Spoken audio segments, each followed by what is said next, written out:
Assalamualaikum warahmatullahi wabarakatuh. Gimana teman-teman kabarnya sehat selalu ya untuk kita semua. Semoga kita diberi kemudahan dan kelancaran untuk melunasi hutang-hutang kita. Oke, balik lagi nih di sini. Gue mau ngobrol sesuatu yang penting banget buat kalian semua yang lagi pusing sama pinjol. Ya, udah denger belum sih kalau OJK itu sibuk banget ngumumin pinjamlah ke pinjol legal yang terdaftar dan terverifikasi di OJK. Ya, katanya bunganya itu lebih jelas, penyaluran dananya transparan, dan kalau ada masalah, ruang pengaduannya jelas. OJK bahkan ngeluarin POJK nomor 22 tahun 2023 ya, dan POJK nomor 19 untuk ngatur semuanya. Tapi apa iya kenyataannya kayak gitu? Banyak dari kalian ngadu bunganya lebih jelas, tapi jelas tingginya.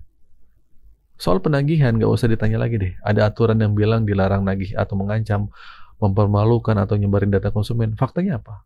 Telat sehari aja udah diteror kan? Dan 2 hari sebelum jatuh tempo, teror udah nggak karuan. Terus penagihan dilarang terus-menerus, cuma boleh dari jam 8 pagi sampai jam 8 malam. Nyatanya apa? Ada yang jam 11 malam, bahkan jam 12 malam pun masih ada yang nagih.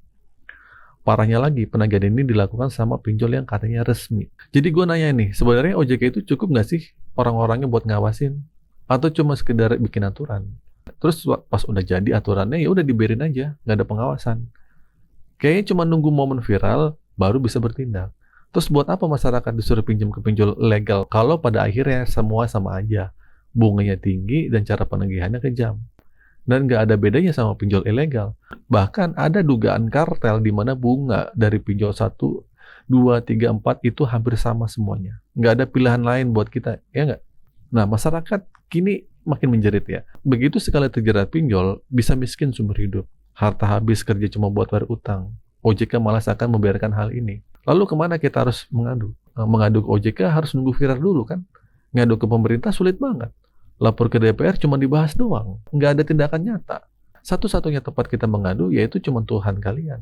OJK bilang pinjol dilarang menagih ke kontak darurat. Tapi di lapangan apa? Kontak darurat bahkan yang nggak tahu apa-apa ikut diteror. Mereka sampai maksa orang buat gali lubang tutup lubang. Biar investor mereka tetap untung. Padahal cara gali lubang tutup lubang itu nggak pernah menyelesaikan masalah. Malah bikin kita terperosok. Ya. Terus solusi terbaiknya apa dong? Ini yang mau gue tekankan. Solusi terbaik ini adalah berhenti bayar. Jangan gali lubang tutup lubang lagi. Semakin lu ikutin permainan mereka, semakin lu nggak akan pernah selesai. Lu harus akhiri pinjaman online ini secara offline. Minta sama DC-nya datang ke rumah lu. Jujur sama keluarga lu. Jangan ada yang ditutup-tutupi. Dengan begitu, lu nggak perlu panik lagi mikirin DC datang ke rumah atau enggak. Dan lu akhirnya bisa lebih tenang. Satu-satunya yang menyelamatkan dari semua itu adalah diri lu sendiri. Semua akses yang ada di genggaman lo, telepon, WhatsApp, email, atau semua di handphone lo, terornya masuk ke handphone lo. Tapi lu malah cari solusi di luar. Gimana bisa? Sumber masalah ada di tangan lo. Makanya, buka kembali pemikiran lo. Nggak ada tempat mengadu. Nggak ada yang bisa kasih solusi. Kecuali diri lu sendiri. Selamatkan diri lu sebelum harta lu dihabiskan dan lu kerja bertahun-tahun cuma bisa bayar utang. Gue tahu ini bukan masalah yang gampang. Gak semudah membalikkan telapak tangan. Tapi kapan lagi lo mau berdamai sama diri lo sendiri? Kapan lagi lo mau berhenti dihancurkan? Jangan sampai lo terprosok lebih dalam. Buat lo yang mentalnya lemah ya udah ganti nomor aja, hapus WhatsApp dan perbaiki mental lo. Buat lo yang mungkin mentalnya masih santai lah, nggak peduli, ya nggak apa-apa, lo nggak ganti nomor nggak apa-apa, terserah lo. Tapi rata-rata kan orang itu mentalnya lemah saat diteror. Karena semua ini berawal dari mental yang panik. Mereka cuma mempermainkan kepanikan lu. Nah, mereka tahu lu nggak punya duit, tapi mereka pingin lu tetap bisa gali lubang tutup lubang. Akhirnya menciptakan sebuah kepanikan. Nah, makanya buat teman-teman yang sekarang lagi terjerat pinjol, entah itu di Kredit Pintar, Aku Laku, atau yang lainnya, yang sekarang lagi galbay atau dihantui ketakutan, gue minta lu ambil keputusan yang tepat. Berhenti membayar dengan cara gali lubang tutup lubang, apapun pinjolnya. Kalau memang udah nggak ada uang sama sekali, ya udah jangan berutang lagi buat nutupin utang. Itu nggak akan pernah selesai. Kalau dia datang, terima aja dengan tenang. Sampaikan kalau lu ada alamat KTP lu dan lu siap bertemu. Jujur aja sama keluarga, biar beban lu tuh makin berkurang. Jangan lagi sibuk menerjemahkan drama yang dikirim sama pinjol. Fokus aja kerja dan berusaha, duit lo udah terkumpul, lo bisa coba negosiasi.